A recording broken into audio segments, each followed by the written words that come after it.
Hey guys, welcome to Office Hours with Bob Ross, episode number 33.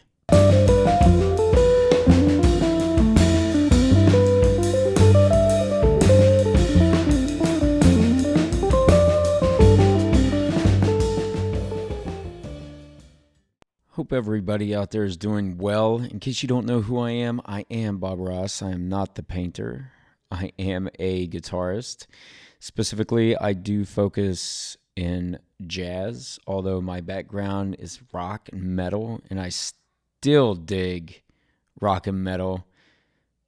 And when I'm not out doing the jazz gigs, or was until this pandemic hit, I was definitely still incorporating some metal into my practice. And sometimes I implement a little bit of that into the jazz gigs for the fun of it, just to throw it out because it's fun. Anyways, enough rambling on. Let's get to today's topic. What I want to discuss with you guys today are a few books that I have in my collection that I have found pretty useful. And they're books that I keep going back to. And what I think I'm going to do is divide this off into a two-part episode. Because there's a number of books, but today I'm only going to get to 5 of those and just give you just a basic overview. So let's get started here. And some of you may already have these books. I'm sure that there's some that you may hear and be pretty familiar with. And I'm going to start with one that is pretty familiar with a lot of people outside of the jazz world. And that is the book called The Advancing Guitarist, Applying Guitar Concepts and Techniques by a fantastic guitar player named Mick Goodrick. I really dig. If you haven't checked Mick Goodrick out, you should. Him and Tim Miller have paired up. If you're unfamiliar with Tim Miller, that's another great guitarist to check out. But I really dig what Mick Goodrick has done as far as with Jerry Bergonzi. And I'm a big Jerry Bergonzi fan. That's a tenor sax player. But Mick Goodrick is this fingerstyle player. Really focuses in on the jazz side, but great guitar player. Check him out if you're unfamiliar. This book is a book that was suggested by a professor of mine when I was in college. And it was one of the few books that he actually suggested that I check out because I've always been into books. And some of you guys may be pretty similar to me. I sometimes can be obsessive about books, and I'm talking more specifically about nonfiction. So any book with information that has to do with science, psychology, history, music theory, I really get caught up in that. It's really enjoyable for me just to constantly feel on this journey of learning. So I was always checking out books, but this is one that he specifically mentioned that I should check out. And this is one of those type of books that presents a series of concepts, ideas, things for you to work out that actually turns out to be a never-ending process.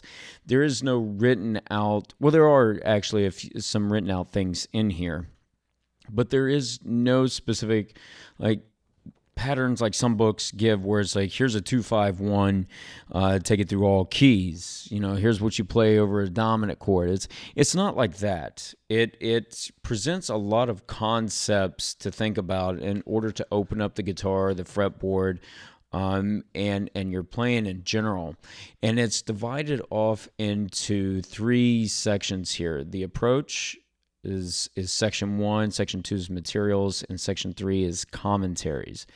And this book is just a bit over 100 pages, but I mean, you're going through all kinds of things here with ideas about trying to look at the guitar more in a linear way as opposed to not linear. Well, yeah, linear, looking at it in a linear way. So you're seeing like a horizontal approach on the guitar as opposed to the vertical, because a lot of us, I think, deal with the vertical, but looking at it in a linear horizontal way, So isolating out strings just to work on and improvise with, like a string at a time, or maybe a couple strings at a time. And looking also at a list of things dealing with intervals, working on chords, triads, your seventh chords. He gives you ideas as far as,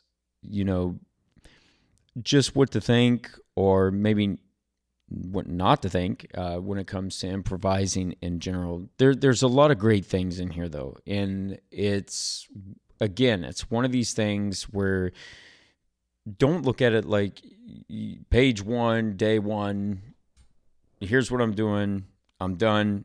This is material that you could just take a couple concepts or a concept and just work through for weeks or months or even years if need be. The second book that I'm going to discuss is one of two by a pianist named David Berkman. And the first book I'm going to talk about is The Jazz Musician's Guide to Creative Practicing. Notes on the difficult, humorous, endless path of becoming a better improvising musician. And this is a great book. This one is, you're looking about around 150 pages, and there's a CD along with it as well. But this book is really interesting in the fact that it has categories of topics that that he works through in the different chapters. And I'll give you a couple here. Like he goes over some basic theory, like just a theory review is what he calls it. Problems in jazz practicing or jazz practice. Then he goes into spelling chord changes. And when looking at this, he divides it off into chord scale drills, using something called, the big scale approach, little scale approach, which are things that I've used in my practice numerous times. Then he breaks off into some songs like Body and Soul and talking about how to use that as a practice. Backdrop, giant steps, rhythm changes. He talks about fast playing, and this is a little bit more piano-based and multi-line playing. Although, I mean, you could take some concepts, if you're into playing like maybe like some counterpoint stuff, on the guitar, speaking for guitar players, for all the rest of you out there, I mean, if you're at a piano, then that works really well too, because it is for piano that he's mentioning this. But I mean, there's some concepts you can still take from that. But what another thing that I think is just really great is he goes through the chapters, and like on the sidebars, he's putting all these practice tips, and it's sometimes these stories, and I'll go through a couple things here. There's 40 practice tips, but some of these things include: have a lot of ways to practice each thing you are working on. Effortlessness, the functions of a chord relative to a certain bass note. Let me jump down here. The Herbie Epiphany, talking about Herbie Hancock. There's some things on here. There are no such things as straight eighth notes. Let's see. Keep it simpler. Play what you hear. Practicing in all keys. A lot of little practice tips, and it's really interesting to see how some of his experiences based on the bandstand or speaking with others has led to some epiphanies in his playing and his practice. Now I'm going to stay with David Berkman for a moment because I'm going to discuss another one of his books. This was the second one he came out with, and as far as I know, he only has 2 outs. He's a great pianist, and I should have mentioned this a moment ago. If you haven't checked out his recordings, make sure to do that as well. He has numerous releases. The second book of his is called The Jazz Harmony Book.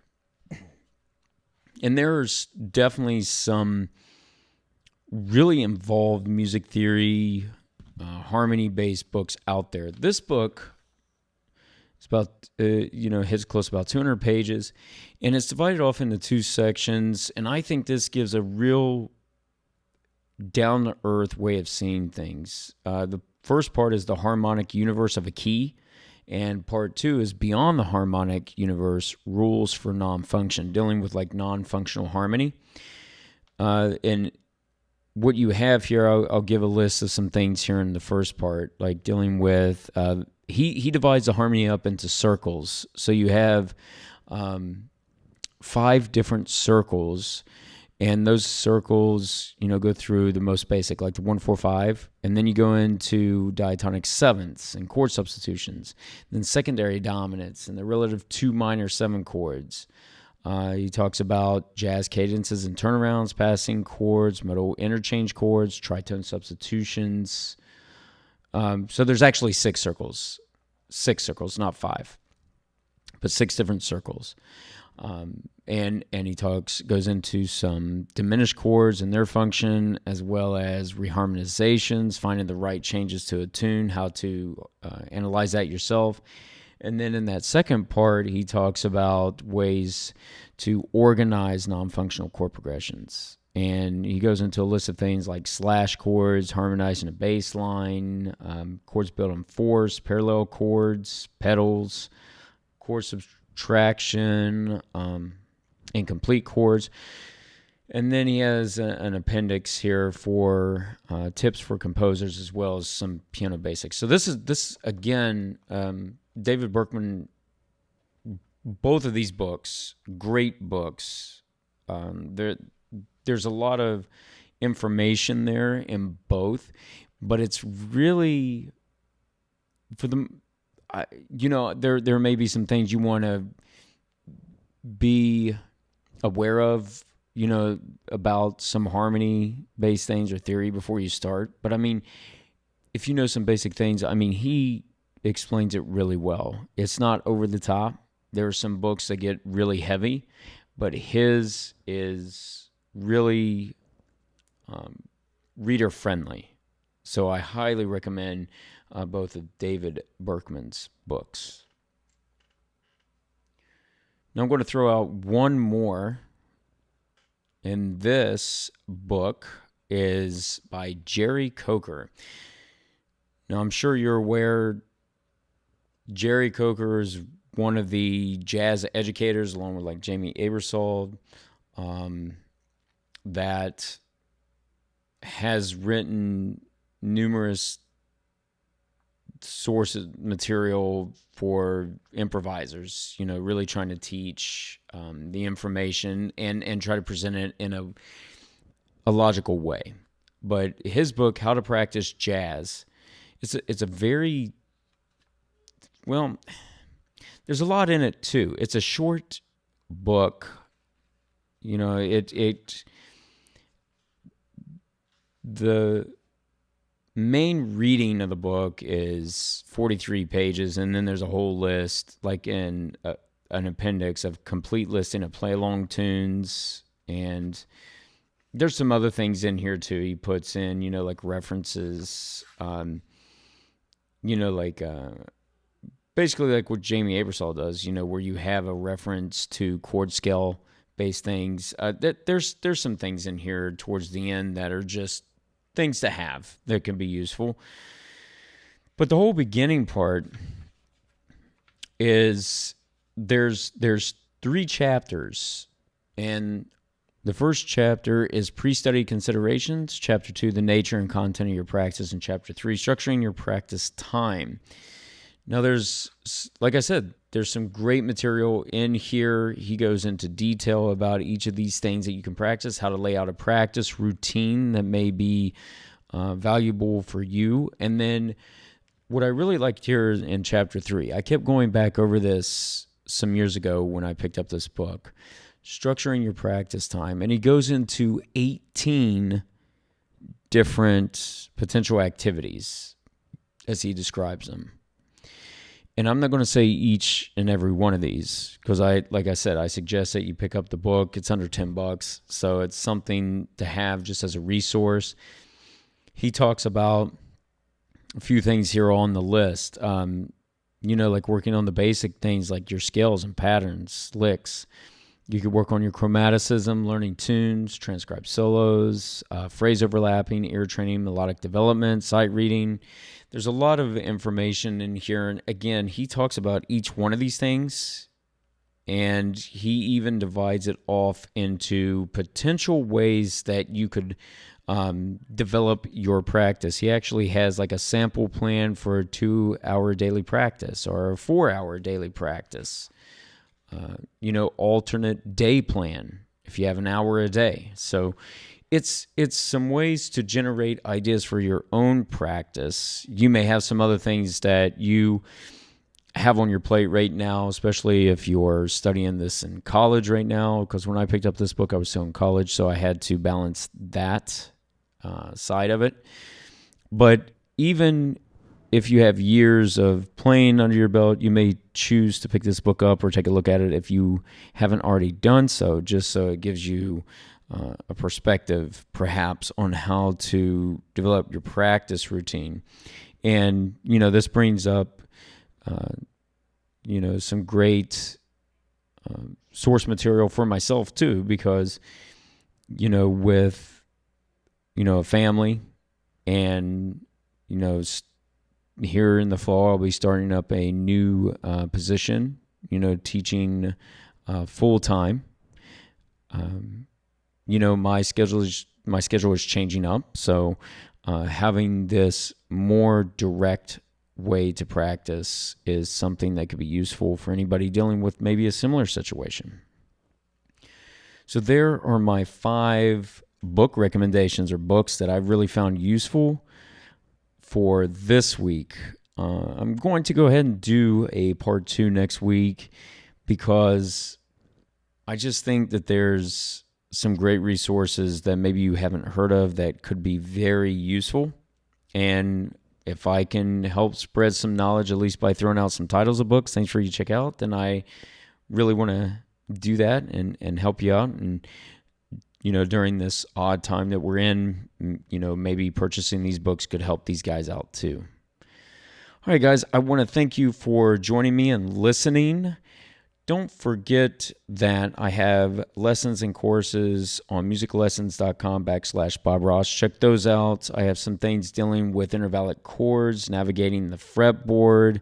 I have some tune analysis, including one of my tunes called Siri. I take a look at a Chicoria tune. I also go into my approach and how I see the fretboard. So you may find those useful as well. So check those out. Also, don't forget to subscribe to the podcast. Give it a rating, leave a comment, share it with others. That way, if you know somebody that may find this information useful, they'll be able to pick up on this as well. All right, thanks again for joining me this week for Office Hours with Bob Ross, and I hope you tune in next week.